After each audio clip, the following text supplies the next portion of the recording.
नमस्कार दोस्तों, स्वागत है आपका Ramanuj maths classes online channel पर। उम्मीद है आप सब अच्छे होंगे और आपकी तैयारी भी आगामी आने वाली परीक्षाओं की अच्छे से चल रही होगी। आज की इस वीडियो में हम बहुत ही इंटरेस्टिंग और अभी एक लेटेस्ट न्यूज आ रही है। जैसा कि आपको पता है कि आज हमारे सूबे के मुखिया माननीय मुख्यमंत्री महोदय ने जो बजट पारित हुआ है उसको लेकर के कुछ और नई घोषणाएं की हैं, जो कि आपकी भर्ती परीक्षाओं से संबंधित बहुत ज्यादा इम्पोर्टेंट है। तो अगर आप किसी भी भर्ती परीक्षा की तैयारी कर रहे हो, भले वो अधीनस्थ सेवा चयन आयोग बोर्ड हो, भले वो आरपीएससी के द्वारा हो, कुछ नियमों में ढील दी गई है, वो आपके लिए जानना बहुत जरूरी है। उन्होंने एक बात को बहुत ही अच्छे ढंग से रेज किया है, वो है कि परीक्षाओं के बाद में जो लगने वाला समय है उसको कम किया जाए। तो उन्होंने इस पर सोचा, ये भी एक बहुत बड़ी बात है, क्योंकि ये एक प्रैक्टिकल सी चीज है कि विज्ञापन आने के बाद से लेकर के और कोई भी भर्ती परीक्षा हो और उसकी रिक्रूटमेंट तक लगभग 2 साल का समय लग जाता है, जो कि बहुत लंबा समय होता है। उसको लेके उनका कमेंट आया है कि इस टाइम पीरियड को हमको कम करना है। उसके लिए उन्होंने एक सुझाव दिया है कि दस्तावेज सत्यापन जो है वो संबंधित विभाग द्वारा ही किया जाएगा। इस बात को उन्होंने कहा है कि दस्तावेज सत्यापन संबंधित विभाग द्वारा। जैसे कि आपको पता है कि अभी बहुत जल्दी ही शिक्षा विभाग में भर्ती आने वाली है। उनके परीक्षा परिणाम आने के बाद में आपको पता है कि दस्तावेज सत्यापन जो है वो आरपीएससी के द्वारा किए जाते हैं। तो मुझे लगता है उसको लेकर के उन्होंने ये बात बोली है कि दस्तावेज सत्यापन जो है, जैसे शिक्षा विभाग की जो भर्तियां होंगी फर्स्ट ग्रेड सेकंड ग्रेड, उनको लेकर के दस्तावेज सत्यापन शायद मुझे लगता है कि आपको आगामी आने वाली भर्तियों में बदलाव देखने मिले और हो सकता है कि आपके आरपीएससी की जगह पर संबंधित शिक्षा विभाग यानी कि सेकंड ग्रेड का आपके डीडी स्तर पर और आपके फर्स्ट ग्रेड पे जो स्टूडेंट, मुझे लगता है शायद आपके डायरेक्टर स्तर पर आपके डॉक्यूमेंट वेरिफिकेशन का काम हो सकता है। मुझे ऐसा लग रहा है शायद, क्योंकि उसका मतलब ये हुआ कि संबंधित विभाग द्वारा सत्यापन किया जाएगा। तो एक तो ये है, उसके थ्रू मुझे लगता है कुछ न कुछ समय जो है उसकी बचत होगी। और नंबर दो की जो बात है स्टूडेंट, वो भी एक नियम में बदलाव किया गया है कि अभी उसमें ये नियम है कि भाई जब भी कोई वैकेंसी आती है तो उसमें, जैसे कि मान लो किसी वैकेंसी में 1000 पद आए, तो अगर किसी 1000 पद आने पर अगर पदों की रिक्तियों की गणना के आधार पर मान लो कि आपके एग्जाम जो है वो एडवर्टाइज होने के लगभग 1-2 साल बाद कंडक्ट होता है, ठीक है। तो आपको पता है कि पदों में वृद्धि या कमी कभी भी की जा सकती है उसके परीक्षा परिणाम आने से पहले।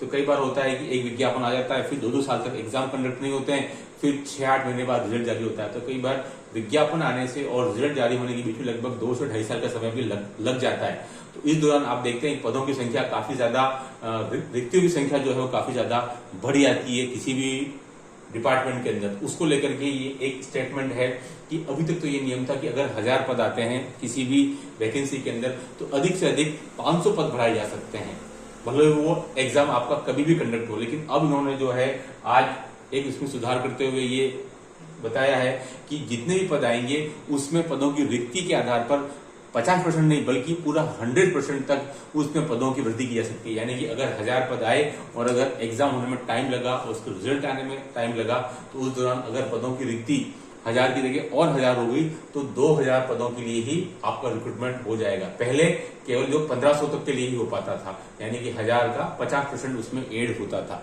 उसको बढ़ा करके 100% कर दिया गया। तो ये भी एक अच्छा कदम है, ठीक है। और नंबर तीन जो स्टूडेंट है वो था सीईटी को लेकर के काफी लंबे समय से ये डिमांड चल रही थी कि सर इसमें न्यूनतम उत्तीर्णांक 40% कर दिए जाए, क्योंकि आपको पता है आरपीएससी ने भी पिछली भर्ती के अंदर आपके फर्स्ट ग्रेड और सेकंड ग्रेड दोनों में ही 40% नियम कर दिया था, जो उसकी अभी भी फर्स्ट ग्रेड की भर्ती में कायम है, ठीक है।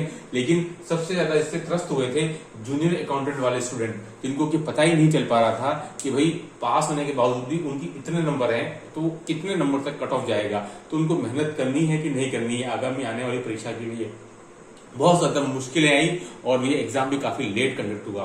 तो मुझे लगता है एक अच्छा कदम है। 40% से एक तुरंत स्टूडेंट को पता चल जाएगा कि भाई चूंकि मेरे 40% से ऊपर मार्क्स हैं तो मैं इस क्राइटेरिया में आ रहा हूं, और उसको आगामी आने वाले एग्जाम की तैयारी में जुड़ जाएगा। अभी क्या है 15 गुना था तो कोई भी पता नहीं लगा पा रहा था कि 15 गुने में कैटेगरी वाइज उसका नंबर आएगा अथवा नहीं। तो ये भी एक स्वागत योग्य कदम है।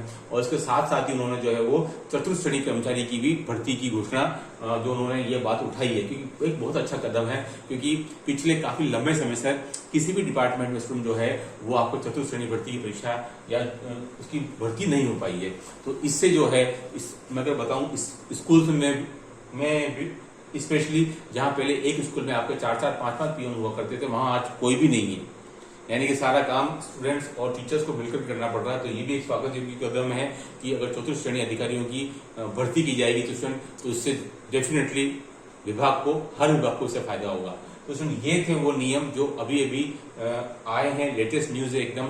और मुझे लगता है कि इससे संबंधित विभाग में संबंधित जो भी स्टूडेंट्स हैं, एस्पिरेंट्स हैं, भले वो किसी भी एग्जाम की तैयारी कर रहे हो, उनके लिए काफी ज्यादा मददगार साबित होंगे। इस वीडियो में इतना ही। Do like and subscribe my channel. Okay, thanks, धन्यवाद।